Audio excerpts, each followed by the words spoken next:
There seems to be a fair bit of confusion about what social liberalism is out there in internet land. So I thought I would do a little video for educational purposes. Okay, so social liberalism differs from classical liberalism.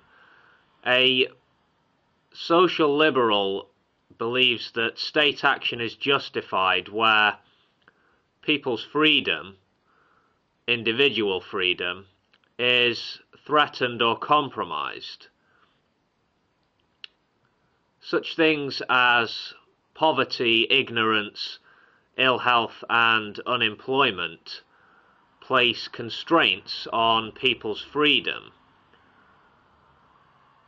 The social liberal says the state can be used as a force for good. We can use the state to eliminate such barriers to individual freedom as poverty, ignorance, etc. So social liberalism is about social justice, really, I would say. In his Orange book, David Laws offers this as a definition of social liberalism. The insight that personal, political and economic liberalism are not by themselves an adequate basis for securing for each individual a deeper and more meaningful sense of freedom. Well, that's not great as definitions go, is it? In my opinion, anyway.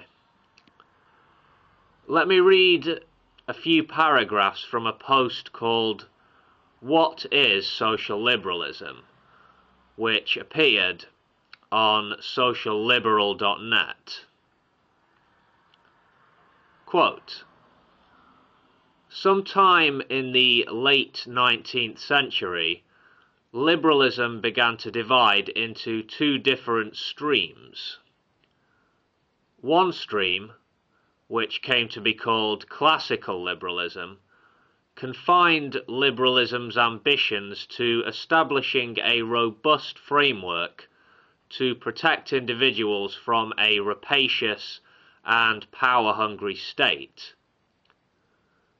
It aimed to control the size of the state, especially its military expenditure, and to promote international free trade, both for its own sake and as a way to encourage peace.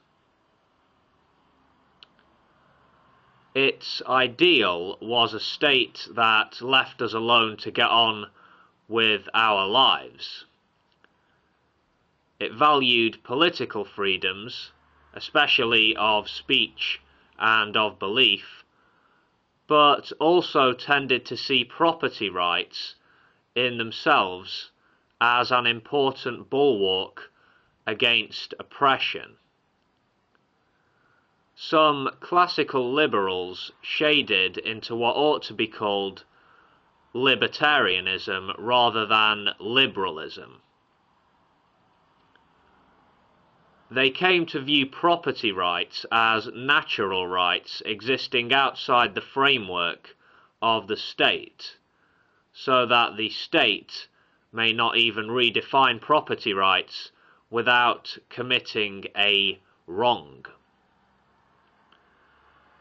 The other stream, which has come to be called social liberalism, but which might better be called social justice liberalism, also valued political freedom, also thought that the state should, as far as possible, leave us alone to make our own decisions on how to live our lives, also opposed militarism, and also believed that international free trade was a way to preserve peace, but it believed in addition that liberalism required a commitment to a fair distribution of wealth and power, which in turn led to support for redistributive taxation and public services as ways of fairly distributing wealth, and for democracy as a way of fairly distributing power." End quote.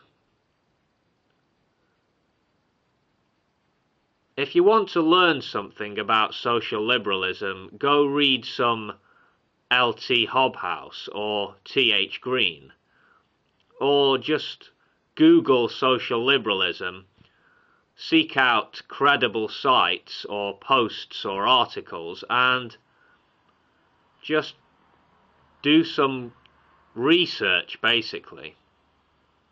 And when researching this subject, please don't be sucked into the worldview of a minority of reactionary conservatives who might try to convince you that social liberalism, or liberalism generally, is about limiting free speech, or destroying traditional morality, or keeping oppressed people down, or warping people's perceptions of reality.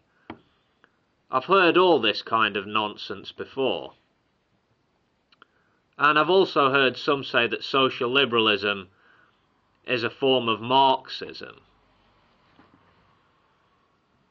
Of course, anyone who takes the time to do their own research, takes the time to study the history of liberalism and study the various liberal parties that are active around the globe today, anyone who does this is far less likely to be misled by people who speak out of ignorance,